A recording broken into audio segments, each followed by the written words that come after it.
استاذ محمد، مساء الخير واهلا وسهلا فيك بلبنان. استاذ احمد عفوا. اهلا وسهلا فيك بلبنان. حضرتك والد ان شاء الله نجم المستقبل محمود شكري. نحن عبر موقع خبر عاجل حابين ناخذ منك كلمتين. اول سؤال نسالك قديش انت فخور، قديش انت سعيد بوجود محمود بالستار اكاديمي وحقق حلم من احلامه انه يكون موجود بهيك برنامج. انا سعادتي لا تقدر، سعادتي كبيره جدا ان ربنا حقق له ما يرغبه واللي بيحبه. يعني انا سعيد جدا بالكلام ده وتمنياتي له بالنجاح ويكون افضل، وكل يوم يعدي عليه يكون افضل من اللي قبله ان شاء الله. محمود حصد قاعدة جماهيرية كتير كبيرة، وهذا الشيء نحن لمسناه عبر الجروبات، عبر الفيسبوك، عبر الانترنت.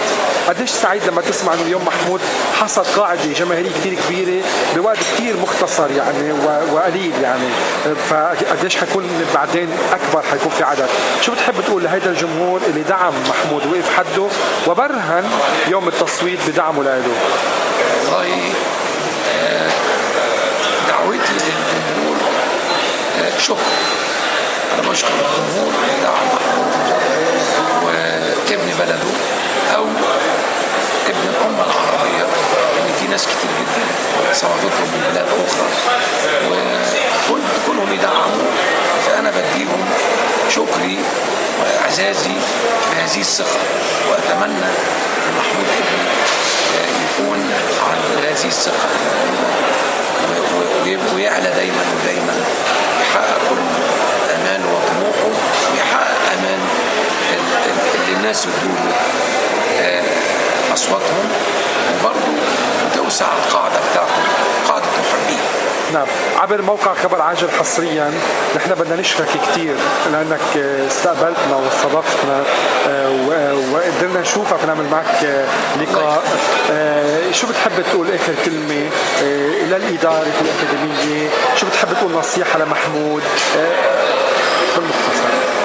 نصيحه للاداره، الاداره على مستوى عالي جدا من الاداره الناجحه واساتذه على مستوى عالي من الفنيات الموجوده، ويستحقوا كل تقدير انهم بصماتهم موجوده لهذا الشباب، وهيروحوا بلادهم وكل واحد فيهم هيرجع يعتز جدا ولاقي الاساتذه من كرم واخلاق ومن علم، واكيد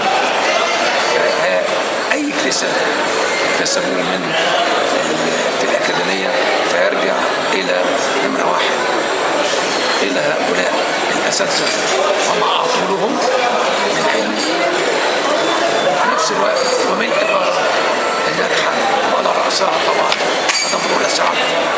ولا محمود شو بتحب تقول له؟ أقول لمحمود ربنا يوفقك وركز كويس قوي في شغلك، وأرجو إنك تطلع يعني كل يوم تثبت لمحبيك واللي بيأيدوه انك في شيء كمان هتقدمه اكتر يوم بعد يوم، وان شاء الله يعني اتمنى له انه يبقى نجم كبير على الاقل تضيف للنجوم العرب نجم اخر.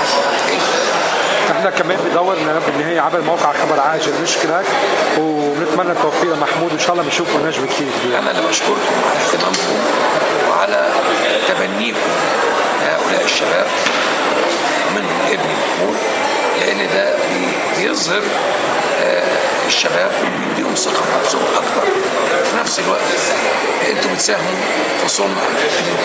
شكرا كثير.